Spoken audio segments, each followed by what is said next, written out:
आपल्याला शिक्षण नाही ना, राजकारणावर तर मला भरोसाच नाही. आजही लोक राजकारणाच्याच भरोश्यावर बसतात. छत्रपती संभाजीनगरमधील पाटोदा गावचे माजी आदर्श सरपंच भास्कर पेरे पाटील हे आपल्या कर्तृत्वामुळे आणि वक्तृत्वामुळे सर्व परिचित आहेत. गावामध्ये घडवून आणलेल्या परिवर्तनामुळे संपूर्ण महाराष्ट्राला त्यांची ओळख झाली. डॉक्टर बाबासाहेब आंबेडकर मराठवाडा विद्यापीठानं त्यांना जीवन गौरव पुरस्कार देऊन सन्मानित केलंय. गावाचा विकास केला तरच देशाचा विकास होईल यावर त्यांचा ठाम विश्वास आहे. भास्करराव पेरे पाटील सध्या मार्गदर्शकाच्या भूमिकेतून अनेक गावांना आपल्या अनुभवांचा लाभ देत असतात.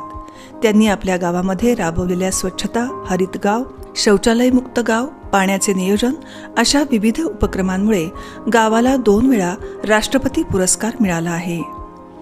गावाच्या विकासासाठी पेरे पाटील यांनी अनोख्या योजना राबवल्या. ग्रामस्थांनी वार्षिक कर भरावा यासाठी त्यांनी प्रोत्साहन दिलं.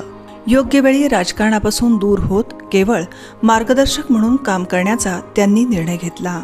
आपले अनुभव ग्रामीण ढंगात सांगताना त्यांचा मनमोकळा स्वभाव आणि ग्रामीण भागाच्या परिवर्तनाविषयी असलेली तळमळ दिसून येते. राज्यातील सर्वच गावांनी त्यांच्या कार्याची दखल घ्यावी असंच त्यांचं कार्य आणि जीवन आहे. त्यांच्या आजपर्यंतच्या वाटचालीचा जाधवर ग्रुप ऑफ इन्स्टिट्यूटला अभिमान वाटतो. त्यांच्या पुढील कार्यासाठी जाधवर ग्रुपच्या वतीनं अनेक शुभेच्छा.